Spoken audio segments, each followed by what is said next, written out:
During the team meeting, my boss announced, "One of you has been selling our client list to our biggest competitor." The conference room went dead silent as everyone's eyes darted around the table, trying to figure out who the traitor was among us. Janet, our regional director, stood at the front of the room with a thick folder in her hands and the kind of expression that meant someone was about to get destroyed. She'd called this mandatory meeting for all 12 members of our sales team at 4 p.m. on a Friday, which already felt ominous since Janet usually avoided confrontation. Now she was staring at each of us individually, letting the accusation hang in the air like a toxic cloud. "Over the past 6 months, Pinnacle Solutions has lost 14 major clients to our competitor Tech Forward," she continued, her voice ice cold. "Every single client cited the exact same reasons for switching, using language identical to our internal strategy documents. Someone in this room has been feeding our confidential information to Marcus Webb at Tech Forward, and we have proof." Janet opened the folder and pulled out printed emails that made my stomach drop. She started reading actual correspondence between someone on our team and Marcus Webb, discussing specific client vulnerabilities and upcoming contract renewals that only our inner circle would know about. The emails included attachments of our proprietary client analysis reports, complete with confidential revenue figures and renewal strategies we developed in these exact team meetings. But what made my blood freeze was hearing my own name mentioned in the emails as the source of some information. Marcus was thanking his contact for the intel David provided about the Henderson account and David's insights into the Morrison contract negotiations. I'd never spoken to Marcus Webb in my life, but somehow my name was all over this correspondence, as if I was the one selling secrets to our biggest competitor. I started to protest my innocence, but Janet held up her hand to silence me while she continued reading more emails. Each one contained increasingly damaging information about our clients, our pricing strategies, and our team's personal sales techniques. The worst part was that the emails showed the mole had been paid $127,000 over 6 months for providing insider information that had cost our company nearly $2 million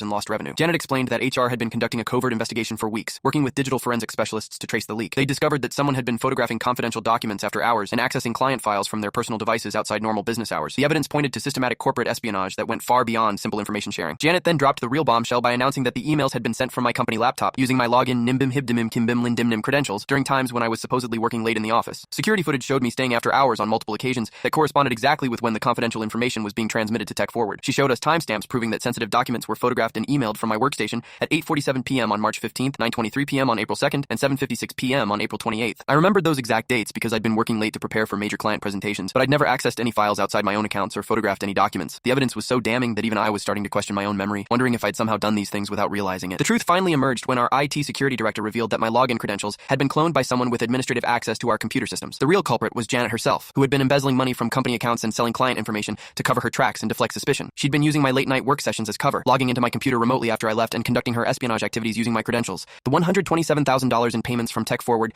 had been going into a secret account Janet controlled, while she systematically destroyed our client relationships to hide her financial crimes. Her elaborate frame-up had included planting fake evidence on my laptop and manipulating security footage timestamps to make it look like I was present during her criminal activities. When federal investigators seized Janet's personal devices 3 days later, they found the real email correspondence planning my setup, along with evidence that she'd embezzled over $400,000 from company accounts over 2 years. Janet was arrested for wire fraud, corporate espionage, and embezzlement, receiving 8 years in federal prison while I was promoted to regional director and given a $75,000 settlement for the false accusations. The team meeting that was supposed to expose a traitor had instead revealed that our boss was the real criminal, using her position to frame innocent employees while systematically destroying the company she was supposed to protect.